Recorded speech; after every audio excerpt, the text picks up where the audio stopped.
ओडिशार जनसाधारण एवं ओडिशा विधानसभा विधायक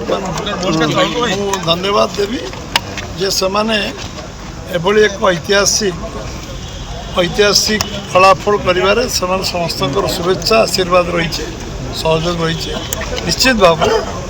ये ओडिशार सेवा करने ओडिशा राज्यसभा प्रतिनिधित्व करने जो मैंने 3 जन पूरा टीम जीति समस्त को साहाय्य करवा ओडिशा विषय को निश्चित भाव डबल इंजिन सरकार को आहरी सक्रिय करवा चलचंचल करवा कार्य समस्ते निष्ठार सहित काम करेंगे। 11 विधायक क्रॉस वोटिंग करते विरोधी खोजिए घोड़ा व्यापार जे नवीन बहुत खुशी अच्छे आज्ञा प्रभु महाप्रभु आशीर्वाद एवं आम पूरी भी जीव महाप्रभु आशीर्वाद नापी महाप्रभु आशीर्वाद भारतीय जनता पार्टी कोटि कोटि कार्यकर्ता जो आशीर्वाद एवं जो स्नेह आशावासी जो विश्वास जो आज राज्यसभा जापारी एवं देश प्रथम नीति जो भारतीय जनता पार्टी एवं विकसित भारत जो स्वप्न नरेंद्र मोदी जी देखिं से निजक संपूर्ण भाव समर्पित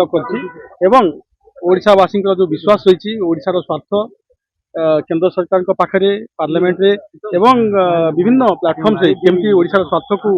मु आगो प्राथमिकता दे पारि विशेषकर कलाहांडी मो जिला एवं केविके अंचल यही प्रतिश्रुति जो विश्वास अच्छी ओडिशावासी निश्चय मुझे पूर्ण करी प्रतिश्रुति दूसरी समस्त धन्यवाद।